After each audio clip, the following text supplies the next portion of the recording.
चलिए गाइस, तो smart money concept क्या चीज़ है, पहले मैं आपको थोड़ा सा इसके बारे में एक्सप्लेन करता हूँ। देखो, ये वो चीज़ है जो जनरली रिटेलर्स के अलावा जो इंस्टीट्यूशनल ट्रेडिंग होती है उनकी एक थिंकिंग है मार्केट के अंदर। जैसे मान के चलो कि हमारा कोई स्टॉप लॉस है, वो हम लगाते हैं ऐसी जगह पे जहां पर वो लोग बाय करते हैं, जहां पर वो लोग सेल करते हैं, ऐसी जगह पे वो चीज़ों को लगाते हैं। तो हम इनको ब्रेकआउट्स और ब्रेकडाउन्स कहते हैं। ठीक है, वो इन जगह पे अपनी पोजीशंस को लगाते हैं, हमारा स्टॉप लॉस लेने के बाद उस जगह से अपने आप को बाइंग या सेलिंग करते हैं। तो बहुत बड़ा गेम है इसका एक। उस गेम को समझने के लिए ये एसएमटी के जरिए स्मार्ट मनी टेक्निक एक्सप्लेन किया गया था। ठीक है, और जनरली ये आईसीटी ने क्रिएट करा है और ये बहुत लंबा है, लेकिन हम इतना बड़ा नहीं पढ़ेंगे, हम लोग वही पढ़ेंगे जो इंपॉर्टेंट है। हर चीज पढ़ के किसी और को पढ़ाना नहीं है, we have to just learn which is important in trading. मैं मार्केट में बैठा हूँ, मुझे 15 मिनट के चार्ट पे एनालिसिस करना है, मुझे ट्रेड चाहिए, मैं उस हिसाब से मार्केट को देखूंगा। मुझे ये पढ़ने की जरूरत नहीं है कि फलाना ओआई डेटा क्या होता है, ये क्या होता है, वो क्या होता है। इन सबसे कुछ पढ़ने की कोई फायदा नहीं हो, कुछ नहीं मिलने वाला। अभी मैं बता रहा हूँ, कभी भी किसी भी रिटर्न डेटा पे मत भरोसा करना, कोई देखने की जरूरत नहीं है। अगर आप जब तक 1 डे के टाइम फ्रेम से बड़ा टाइम फ्रेम नहीं सॉल्व कर रहे हो, तब तक आपको किसी भी वेबसाइट, किसी भी तरीके की न्यूज़ देखने की कोई ज़रूरत नहीं। इट्स टोटली जो आपके चार्ट पे है वही न्यूज़ बनेगी। अगर आप उसको सॉल्व कर दोगे, आपके मार्केट फेवर में जाएगी, कल को वो न्यूज़ बनेगी। समझ आया? आज bit Ethereum all time high चला गया, तो विटालिक बुटेरिन के ऐसे ऐसे जो है मीम मीम बनते हुए आ रहे हैं, आपने देख रहा होगा, देखा होगा हर जगह पे। ठीक है, कैसे हमारा तो टारगेट हिट हो गया ग्लोबल, हमारा हिट हो गया तो न्यूज़ बन गई। हमने थोड़ी न्यूज़ पढ़ी है। दैट इज कॉल्ड एनालिसिस, वो थोड़े लार्जर टाइम फ्रेम पे होता है। यही चीज है हमें जो फॉलो करनी है। मैं एमएमसी में जनरली इंस्टीट्यूशनल थिंकिंग यूज करता हूँ, बट यहाँ पर जो है ना बहुत अलग चीज है। तो किस तरीके से हम लोग ट्रेंड को आइडेंटिफाई करते हैं, हम सबसे पहले स्मार्ट मनी में ये समझेंगे। ठीक है, अब इसके अंदर जो रिस्क रिवॉर्ड्स हैं वो बहुत बड़े बड़े मिलते हैं, लेकिन स्टॉप लॉसेस भी होते हैं बहुत। रिस्क रिवॉर्ड्स के अंदर मिनिमम आपको 1:5 तो मिलेगा ही मिलेगा, ऐसा हो ही नहीं सकता 1:5 से कम मिले। 1:20 तक भी जाता है। तो इसके अंदर तीन चीजें मैं आपको रिस्क रिवॉर्ड के हिसाब से बताऊंगा, वही सेम चीज। जो सबसे कम होता है, जो हम कॉस्ट टू कॉस्ट पे निकालते हैं, उसे हम लोग जनरली हॉर्स के नाम से रिगार्ड करते हैं। ठीक है, हॉर्स के नाम से मतलब 1:1.2 से लेके 1:1.5 तक जो भी रिस्क रिवॉर्ड होगा, मैं उसे हॉर्स बोला करूंगा। ठीक है, उसके बाद जो आपका रिस्क रिवॉर्ड ऑर्डर ब्लॉक से या कुछ ऐसे ब्लॉक से निकल के बनेगा बड़ा, वो जनरली 1:7 से लेके 1:49 तक रहेगा, मैं उसको वजीर बोलता हूँ। तो अगर मैंने बोला आपसे कि वजीर ट्रेड है, तो आप समझ सकते हो कि वजीर का मतलब ये है कि मैंने 1:7 से 1:49 की पोजीशंस को पकड़ा है, बताया है, दिखाया है। ठीक है, देखो, लास्ट की पोजीशन होती है जिसे हम लोग 1:50 से और 1:300 तक के रिस्क रिवॉर्ड को ले लेते हैं। इट्स पॉसिबल, हम ले सकते हैं। ठीक है, 1:300 का भी रिस्क रिवॉर्ड लिया जा सकता है, बट इट क्रिएट्स बहुत बड़ा पेशेंस चाहिए। यानी कि आपने 50 पॉइंट का गोल्ड में स्टॉप लॉस लिया है, और आप समझ सकते हो आपने 15,000 पॉइंट का प्रॉफिट लिया है। सो दिस इज कॉल्ड 1:300, उसे हम लोग किंग्स ट्रेड कहते हैं, वो सबसे बड़ी होती है। तो ये मैं नाम आपको यूज करा करूंगा आगे जाके, जैसे जैसे मैं ट्रेड बताऊंगा कि 1:7 है, नहीं, वजीर है, हॉर्स है, किंग्स है, ब्लैक किंग्स है। ब्लैक किंग होगी हमारी जब मैं सेल साइड की आपको बताऊंगा। ठीक है, तो इस तरीके से ये रहेगा हमारे पास। मार्केट दोनों साइड में फ्लो करती है, सेल साइड में फ्लो करती है, तो आप सेल साइड में मार्केट जाती है उसमें भी पैसा बना सकते हो। मार्केट बुल साइड में भी फ्लो करती है, तो आप मार्केट के अप साइड में भी पैसा बना सकते हो। तो यहाँ ऐसा नहीं है कि आप किसी चीज को खरीदोगे तभी पैसा बनेगा, नहीं, आप किसी चीज को शॉर्ट भी कर सकते हो। और इस चीज को हम लोग कहते हैं शॉर्ट करना on a particular assets derivative. Derivative मतलब उसके रिगार्डिंग में हम लोग शॉर्ट करते हैं, डेट्स इट। ज्यादा इतना डीप में जाने की जरूरत नहीं है। अब ये जो स्मार्ट मनी का जो एक जोन है, उसको समझने के लिए हमें कुछ चीजों को पता चलना चाहिए कि एक्चुअल में जो ट्रेंड बनता है वो किस तरीके से बनता है। ठीक है, उसके लिए मैं आपको कुछ स्ट्रक्चर्स बताता हूं। जैसे,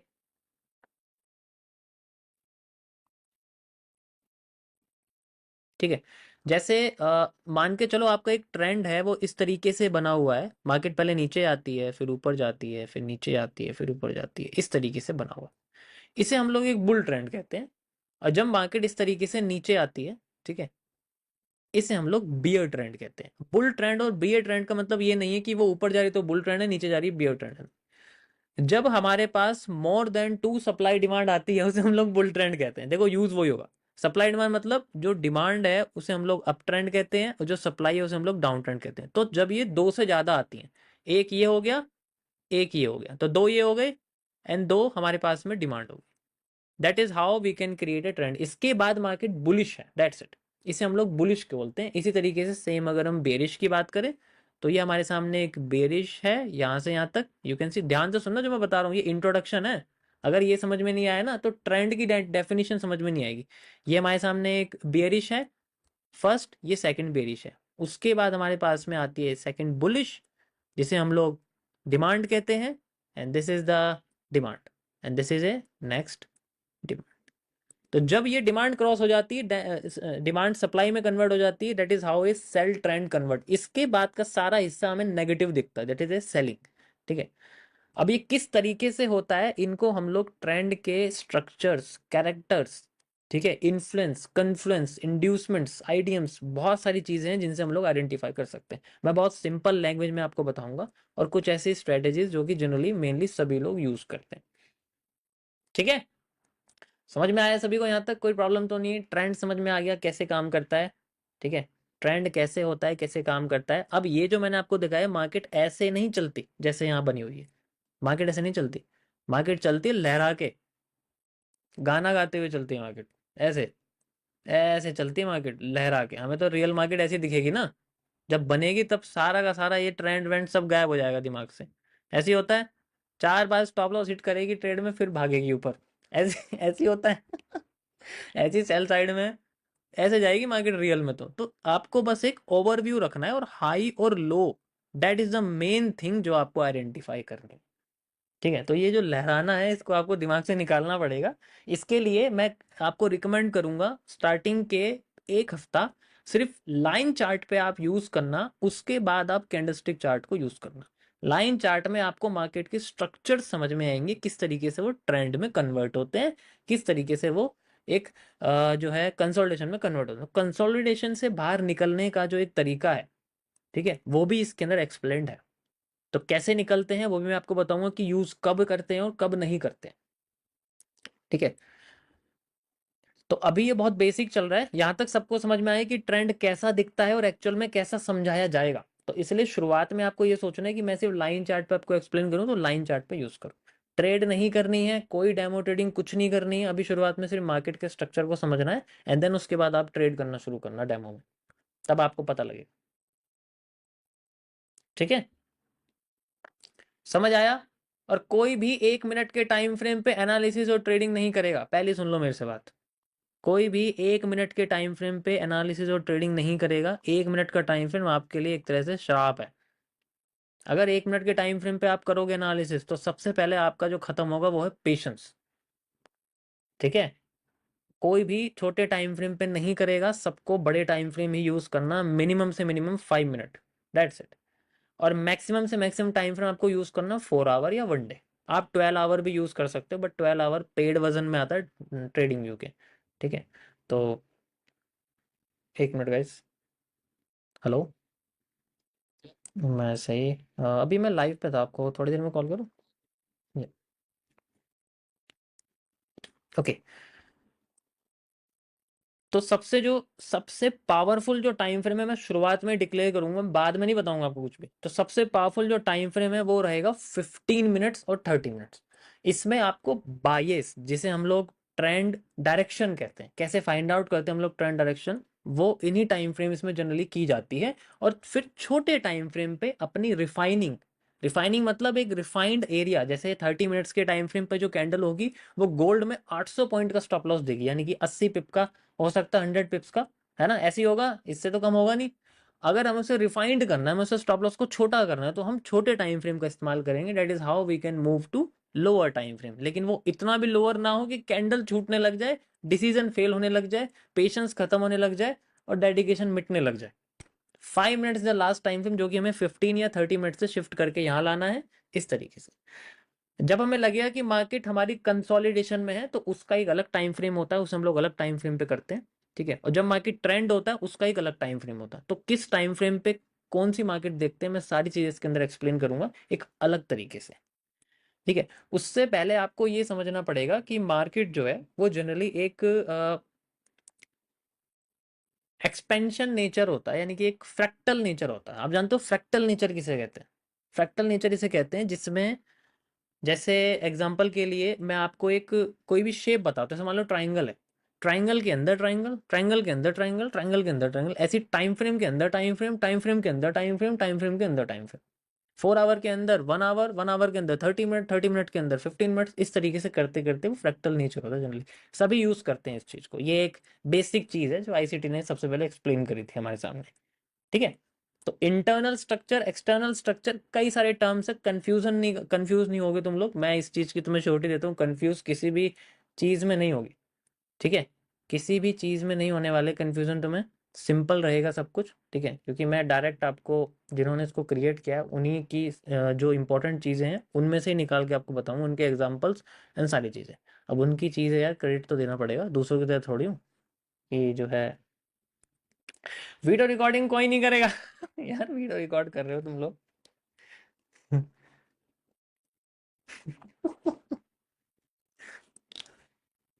नेक्स्ट चीज हमारे पास में आती है, जैसे मैंने आपको बताया कि ट्रेंड इस तरीके से होता है, तो हमें शुरुआत में बस ट्रेंड को आइडेंटिफाई करना है। जैसे कि आप यहाँ देखो, this is a trend and this is a zig zag movement, लेकिन हम लोग जिग जैग की भाषा यूज नहीं कर सकते, हम लोग यहाँ पर जो है ज्योमेट्री नहीं पढ़ रहे, यहाँ पर हम लोग फाइनेंशियल मार्केट की दुनिया में, तो वहां पर हम लोग जिगजैग जैसा वर्ड यूज नहीं कर सकते। ये मैं ट्रेंड उठा के आपको यहाँ लेके आता हूँ लाइक दिस। अब ये जिगजैग नहीं है, this is called the law of higher highs higher low, lower highs lower lows. जैसे एग्जांपल के लिए मार्केट अगर नीचे आती है तो वो अपने लो को तोड़ती है, जब वो लो को तोड़ती है तो उसे हम लोग लोअर लो कहते हैं। You can see like this. अब ये कैसे लोअर लो बनेगा इसको भी मैं आपको बताऊंगा, this is a lower low, easily आप देख सकते हो, आपको उसके बाद जब उसका हाई बनता है, हाई के बाद जब लो तोड़ देती है, तब जाके उसका हायर हाई बनता है या हायर लो बनता है। अभी हम नीचे जा रहे हैं तो हम इसको हायर लो कहेंगे, ऊपर जा रहे होते तो हायर हाई कहते हैं। So it's totally depend on the breakout and breakdown. तो शुरुआत में आपको ये जनरली ये जो स्ट्रक्चर टूटते हुए जो नेचर है ये समझना पड़ेगा मार्केट के, कैसे टूटते हैं, किस चीज को हम लोग कब क्या बोलते हैं। जैसे अब ये नहीं टूटा ना, तो हम इस चीज को वो नहीं बोल सकते जो हम ऊपर बोल लेते, this is not a higher low, this is IDM. ये किस तरीके से होता है मैं आपको धीरे धीरे करके एक्सप्लेन करूंगा, ठीक है। किस चीज को यूज करते हैं, किस चीज को यूज नहीं करते हैं, वो सारी चीजें हम लोग बताएंगे इसके अंदर। अब ये जो जैसे मार्केट यहाँ तक गई है, जैसे मैं आपको इसी स्ट्रक्चर में दिखाता हूँ, जैसे मार्केट पहले ऊपर गई है फिर नीचे आई है, तो अपना जो ये लो तोड़ा है, लो तोड़ने के बाद जो ये मार्केट नीचे गई है यहाँ पर, इस स्ट्रक्चर को हम लोग बोलते हैं ब्रेक करना। अपने ही स्ट्रक्चर को ब्रेक करना, जनरली एक इस तरीके से ऐसे जाना मार्केट को यहाँ पर आना। तो यहाँ पर क्या होता है, यहाँ कुछ ना बना हुआ रहता है। जैसे मान के चलो यहाँ पर आपका कोई भी चार्ट पैटर्न हो सकता है, जनरली पीनेंट हो सकते हैं, पैरेलल चैनल हो सकता है, तो हमें उससे कोई लेना देना नहीं है, ये एमएमसी नहीं है, ठीक है, ये एमएमसी नहीं है। तो यहाँ पर जनरली ये जनरली मैंने हायर लो लिख दिया, सॉरी ये लोअर हाई है, सॉरी हाँ ये लोअर हाई है, ठीक है। यार ये ना अपने, मैं कह रहा हूँ ना थोड़े बहुत इसके अंदर चेंजेस हो सकते हैं, बट आप समझो इस चीज को, मतलब मैं बोला ना टर्म्स इंपॉर्टेंट नहीं है, स्ट्रक्चर्स इंपॉर्टेंट है। तो जैसे ये इसके लो को तोड़ेगा, that is how the break of structure boss, इसे हम बोलते हैं बॉस। वैसे आप इसको बस भी बोल सकते हो, लेकिन इसे बॉस बोलते हैं जी, फ्रेंच से लोग बस बोलते हैं, बट हम लोग इसे बॉस ही बोलेंगे सिर्फ, ठीक है। कुछ लोग हैं इसको बस बोलते हैं, आप कुछ और कंट्रीज की प्रोनाउंसिएशन देखोगे ना तो वो बस बोलेंगे। तो इस तरीके से होता है। तो ये जनरली जो आपको यहाँ दिख रहा है, मैंने ये बताया, तो ये सारे के सारे आपके स्ट्रक्चर जो है ये आपके ब्रेक ऑफ स्ट्रक्चर होते हैं। इसका मतलब ये होता है कि एक बुलिश चार्ट पैटर्न टूटा है। ये जो आपको दिख रहा है मैंने लगा के दिखाया है, यहाँ पर आपका कोई भी बुलिश चार्ट पैटर्न हो सकता है। इन केस जैसे आपको मैं बना के दिखाऊं, कोई भी ट्रायंगल हो सकता है ना इस तरीके से, मान लो आपको कोई भी हेड एंड शोल्डर जैसा पैटर्न हो सकता है। तो यहाँ कोई भी बुलिश पैटर्न हो जो आपको दिखे बना हुआ मार्केट में, वो टूट जाता है, उसका लो टूट जाता है, this is called break of structure. इन सब चीजों को हम लोग स्ट्रक्चर्स बोलते हैं, चार्ट पैटर्न्स को, ठीक है। इन सब चीजों को हम लोग चार्ट पैटर्न बोलते हैं, स्ट्रक्चर्स बोलते हैं।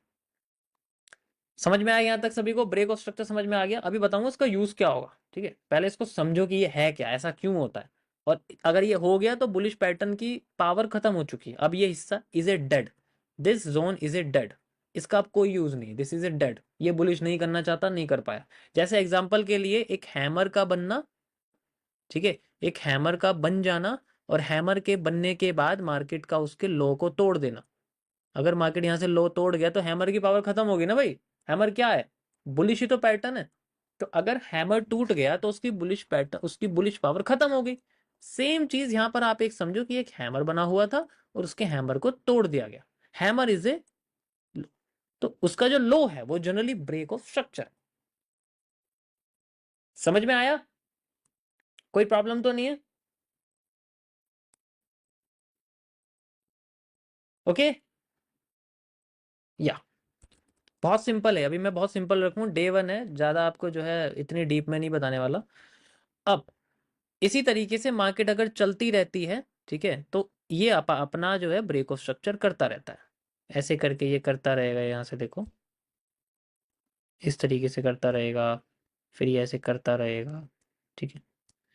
अब इन केस अगर मान लो हमारे पास ये स्ट्रक्चर इस तरीके से आ रहा है तो मार्केट ट्रेंड को फॉलो कर रही है, दिस मीन्स ये, तो इसे बोलते हैं trend following nature. When market break the break of structure, इसको हम लोग बोलते हैं ट्रेंड फॉलोइंग, मतलब मार्केट नेगेटिव में जा रही है, मार्केट पॉजिटिव में जा रही है। सेम ये चीज पॉजिटिव साइड की होती है। जैसे अगर मैं आपको इस तरीके से करके दिखाऊं तो इसमें ब्रेक ऑफ स्ट्रक्चर ऊपर होता है, इसमें स्ट्रक्चर आपका ऊपर होगा। क्यों होगा? क्योंकि जब मार्केट ऊपर जाती है तो बेयरिश सीसीपी बनती है। बेयरिश मतलब चार्ट पैटर्न बनता है, यार लैंग्वेज मेरी समझ लेना, सीसीपी मतलब चार्ट पैटर्न आप कह सकते हो। चार्ट पैटर्न बनता है, तो यहाँ बेयरिश चार्ट पैटर्न या बेरिश चार्ट पैटर्न या बेरिश चार्ट पैटर्न, ये मार्केट को गिराने की कोशिश करता है, ठीक है। और इनके ऊपर ही लगे रहते हैं। जैसे एक शूटिंग स्टार है, शूटिंग स्टार क्या होता है? एक हैंगिंग मैन है। हैंगिंग मैन क्या होता है? These are the bearish pattern. अगर हैंगिंग मैन के ऊपर का हिस्सा टूट जाए तो हैंगिंग मैन खराब हो जाएगा, बेकार हो जाएगा। सेम चीज हमारी यहां पर होती है। ये पैटर्न्स में कन्वर्ट होते हैं, चार्ट पैटर्न्स होते हैं, एक कैंडल नहीं होती, बहुत सारे पैटर्न्स होते हैं।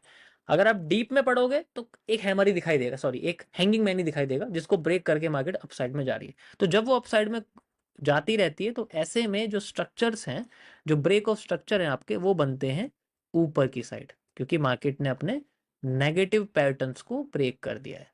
That's how the break of structure, ऐसे बनता है एक बुल ट्रेंड। अब वही चीज, मार्केट इतनी स्मूथ नहीं चलेगी, वो चलेगी लहरा के इस तरीके से।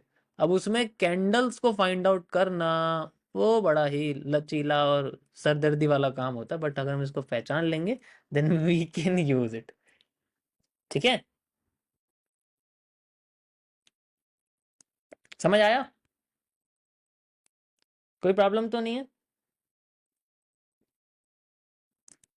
सिंपल, ट्रेंड समझ में आ गया कैसे बनता है। अब मैं आपको ये दिखाता हूं चार्ट पे कैसे नजर आता है, ठीक है। तो पहले हम लोग चलेंगे ये सबसे सिंपल वाले चार्ट के पास, यहां पर चलेंगे, ठीक है। तो जैसे मार्केट में ये आ रहा है, ये सबसे सिंपल चार्ट आपके सामने बना हुआ है मार्केट में। तो मार्केट में लाइन चार्ट में हम लोग चलते हैं, और लाइन चार्ट में हमारे पास जैसे ये हमारे पास में हाई है, ये हमारे पास में हाई है, ठीक है। तो ये हाई आया, ये इसका लो बना, लेकिन हाई नहीं ब्रेक करा, लो बनता गया, ये कर दिया इसका लो ब्रेक, ठीक है। तो ये हाई किसी काम का नहीं है, this is break of structure, BOS. Next ये हमारा एक बीओएस, ठीक है। नेक्स्ट ये हमारा एक बीओएस, इस तरीके से ये बनता जा रहा है। नेक्स्ट ये हमारा बीओएस। अब ये रह गया, ठीक है, अब ये हमारे पास रह गया। तो अब ये रह गया और इसके बाद मार्केट ऊपर क्यों चलेगी, इसका एक्सप्लेनेशन मैं आपको बताता हूं next. This is called break of structure. Trend follow करता है, एक भी टूटने से रह गया और मार्केट ने अपने अपर स्विंग को यानी कि अपने हाई को ब्रेक कर दिया यहां से। That is how trend changes. और जब ऐसा होता है, जैसे एग्जांपल के लिए मार्केट यहाँ से नीचे जा रही है तो हमारा नीचे का हाई, जो ये हाई बनते जा रहे थे, ठीक है, ये जो हाई बनते जा रहे थे, ये तब बनते हैं जब मार्केट अपने स्ट्रक्चर को तोड़ती है, तभी इनको हम लोग हाईज बोलते हैं, ठीक है। तभी बोलेंगे इनको, ऐसे नहीं बोल, अगर मार्केट ने लो नहीं तोड़ा ना उससे पहले उठ गई तो हाई नहीं है वो बस एक सिंपल सा एरिया है जो बना हुआ है हाई की तरह दिखने वाला, ठीक है, लेकिन वो हाई नहीं है। तो ये वैलिड कब होगा? ये वैलिड तभी होगा जब आपका ब्रेक ऑफ स्ट्रक्चर जनरली, अरे ब्रेक ऑफ स्ट्रक्चर आपका टूट जाएगा, उसके बाद ही हम इसको एक हाई बोलेंगे, यानी कि एक लोअर हाई। ऊपर से नीचे बना हुआ है तो लोअर पोजीशन पे, और ये ऊपर है तो इसे हम लोग हाई बोलेंगे। That is how a lower high formed. समझ में आया? जैसे यहाँ बना हुआ है, ये तभी माना जाएगा अगर ब्रेक ऑफ स्ट्रक्चर टूट जाता है, यानी कि ये कोई भी आपका लोअर लो टूट जाता है, उसके बाद ही हम उसको लोअर हाई कहेंगे। अगर ये ऐसे हो गया ना तो ये लोअर हाई नहीं है, इसको फिर हम कुछ और कहेंगे, जिसको मैं आपको नेक्स्ट लेक्चर में बताऊंगा क्यों इसको क्यों नहीं कहेंगे हम लोग। और फिर अगर ऐसा नहीं हुआ तो हमें ट्रेड कैसे मिलेगी? अगर ऐसा नहीं हो, अगर ये कंडीशन नहीं होती, हमें ट्रेड कैसे मिलेगी? हमें रिजेक्शन कैसे मिलेगा? हमें रिवर्सल कैसे मिलेगा? हम फिबोनाची के 0.5 लेवल का इस्तेमाल कैसे करेंगे? एंड हमें इस जगह पर रिवर्सल के लिए पर्टिकुलर एफवीजी ऑर्डर ब्लॉक्स वगैरह कैसे मिलेंगे? ये कई सारे टर्म्स है जो मैं आपको आगे धीरे धीरे करके आपको बताऊंगा। ठीक है? इसके अंदर आपको कैंडलस्टिक पैटर्न की समझ लेने की ज़्यादा कोई ज़रूरत नहीं है, लेकिन फिर भी मैं बोनस के लिए आपको सारी की सारी कैंडलस्टिक एक बार और एक्सप्लेन करूंगा, पार्शियल हैमर से लेके टोनबो तक। ठीक है? उसका एक अलग संडे को बोनस लेक्चर रहेगा, जिसमें मैं एमएमसी के कुछ पार्ट्स, लाइट एमएमसी जो है मैं आपको बताऊंगा। जैसे इसके अलावा आपको और क्या सीखने की जरूरत है जो जनरली इसमें नहीं है। जैसे कैंडल्स की डीप नॉलेज इसमें नहीं है, तो कैंडल्स की डीप नॉलेज के लिए मैं अलग से आपको संडे का एक बोनस क्लास रहेगी, उसमें मैं आपको एक्सप्लेन करा करूँगा। ठीक है? तो मंडे से फ्राइडे रहेगा जनरली हमारा, एंड देन सैटरडे। भाई एक दिन तो वेट करने दो, मेरे को सांस लेने दो। ठीक है? समझ आया? किसी को कोई प्रॉब्लम तो नहीं है? अब यहां पर जैसे ये लोअर टूट गया, now this is known as the lower high, L H. This is L L, lower low. And उसके बाद ये कंटिन्यू होता रहता है, और इस तरीके से ये अपने आप को लोअर लो, लोअर हाई, लोअर लो, आप कह सकते हो, ये बनते रहते हैं। ठीक है? इसी तरीके से मार्केट ऊपर जाती रहती है। तो ये वाला जो पोर्शन है, this is the higher low. ये हाई पे है तो इसे हम लोग हायर लो कहते हैं, और ये ऊपर चला जाता है, इसे हम लोग हायर हाई कहते हैं जनरली, क्योंकि ये हाई है और हाई है। ठीक है? हाई पे बन रहा है, यानी कि बुलिश है, और ऊपर की साइड बन रहा है। तो दैट इज, ये जितने भी आपको दिख रहे हैं सारे आपके हायर हाई जनरली बनते हैं। समझ आया? कोई प्रॉब्लम तो नहीं है किसी को? इनका आगे यूज होगा, इसलिए ध्यान से समझ लो किस तरीके से मार्केट के किस पोर्शन को क्या कहते हैं। अगर मैं बोलूंगा ना हायर लो, आप देख रहे हो मार्केट के बुलिश कैंडल को, किसी भी बुलिश कैंडल को। ठीक है? तो वो प्रॉब्लम है फिर बाद में उस चीज को लेके। अब अगर मान लो ये मार्केट बियरिश से बुलिश कब होगी?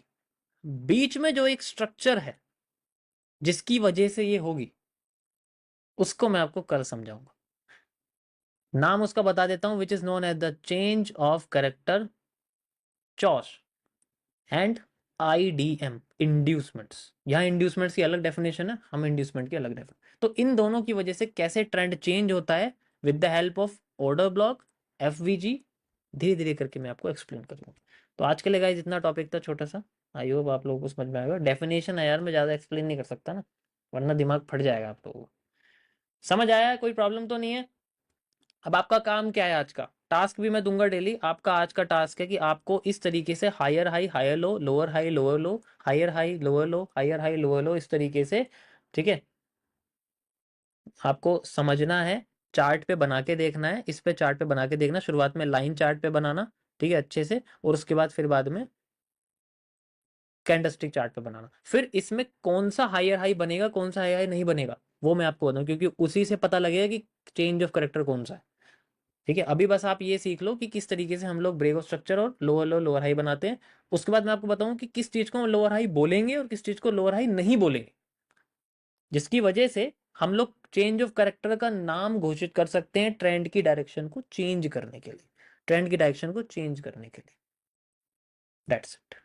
ये था गाइस मेरा आज का लेक्चर, आई होप आप लोगों को समझ में आया होगा। एक इंट्रोडक्शन था बस, ये 20 मिनट्स का। ठीक है? तो मैं कुछ कुछ चीज़ें आपको बोनस के रूप में बीच बीच में न्यू बताता रहूँ। जैसे मैंने आपको बताया कि कैंडल्स के बारे में मैं एक्सप्लेन करूंगा आपको साथ के साथ, and bullish pressure and bearish pressure भी इंक्लूड करूंगा, वो ज़रूरी है। कैंडल विक कॉन्सेप्ट भी ज़रूरी है, वो भी एक्सप्लेन करूंगा, वो एमएमसी के पार्ट में चलेगा। ये सब संडे संडे रहेगा, मंडे से फ्राइडे आपका नॉर्मल जो है वही चलेगा। ठीक है? तो किस तरीके से हम लोग, अब ये मत बोलो यार थोड़ा सा ही बताया है। ठीक है? मैंने बोला मैं थोड़ा बताऊंगा लेकिन डीप में बताऊंगा, ये मैंने शुरू में ही बोला था। तो अभी धीरे-धीरे करके मुझे पता है मुझे कब कितना ग्रीस डालना है मशीन में, मैं जानता हूँ, ठीक है? तो मैं धीरे-धीरे करके डालूँगा, एकदम डालूँगा तो मशीन पूरी भीग जाएगी यार, ठीक है? अब आपको क्या करना है, सिंपली जैसे मैंने ये करा था ना, आपको यहाँ पर इस तरीके से फाइंड आउट करने हैं। थोड़े बड़े-बड़े स्ट्रक्चर को देखना, जैसे यहाँ बन गया, this is a break of structure, this is the break of structure, ठीक है? This is the break of structure, okay? This is the break of structure, बस ये फाइंड आउट करनी है इस तरीके से। ट्रेंड अगर नीचे आ गया, break of structure, break of structure, break of structure, ठीक है? इस तरीके से मतलब करते रहना, जैसे मैंने ऐसे ही रैंडम करा हुआ है यहाँ पर, ठीक है? तो ऐसे आपको हायर हाई हायर लो इनकी अच्छे तरीके से आपको बना के देखना है।